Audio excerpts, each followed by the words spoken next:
বিপুল দা যাৰ কথা কৈ আছো যে হিমন্ত বিশ্ব শৰ্মাক ইয়াৰ পৰা হটাই দিবা। যদি কোনোবা মানুহে যদি ফেচবুকত চায় তো ভিডিঅ'টো শ্বেয়াৰ কৰি দিবা, আৰু ইউটিউবত চাইলে ছাবস্ক্ৰাইব কৰি দিবা, আৰু ইনষ্টাগ্ৰামত চাইলে এটা লাইক কৰি দিবা, বুজিছে? তো বিপুল দা এনেকৈ এটা কথা কৈছে, ইমান চিঞৰি থাকিলেও কাম নাই। মিয়া মতল মানে কেতিয়াও নাহাতাই বিজেপিক।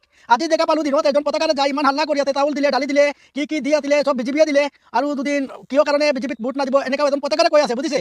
এইটো অসমৰ পতাকাৰ হয়, যদি বাহিৰা দেশৰ পতাকাৰ হতে তেতিয়াহ'লে বেলেগ কথা আছিলে, কিন্তু অসমৰে পতাকাৰ হয়। আৰু এই যে আপুনি যে থিয়ৰি আছে কি মিয়া মতল মানুহ নাদিব, 6টা জনগোষ্ঠী আছে 6টাই নাদিব, এইটো কেতিয়াও নহয়, চবে দিব। এইটো চাওকচোন উজনি অসমত কি কৰি আছে চিটি বৰুৱাই, কি মিয়াৰ বহল কৰি দি আছে, পিঠ পালি দি আছে, বহল কৰি দি আছে, পূৰা এনেকাই আজিকালি এনেকাই যাই আছে। আৰু মোৰো মতলব অলপ ডাউট আছে, অসমতো এইটো বাৰু বিজেপি যাবলৈ ডাউট আছে, বিজেপি যাব নেকি মোৰ এনেকা লাগি আছে। আৰু আপুনি আৰু মই কিমান থিয়ৰি থাকিলেও কাম নহ'ব বিপুল দা, নহ'ব কাম।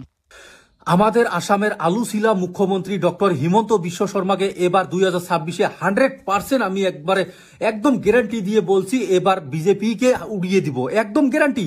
বিজেপি আর 100% আসামে থাকতে পারবে না। আমি কোচ রাজবংশী হয়ে বলে দিচ্ছি, আসামে থাকা 6টা জাতি তো আর ভোট দেবে না বিজেপিকে, খিলঞ্জিও দেবে না, মুসলমানও দেবে না।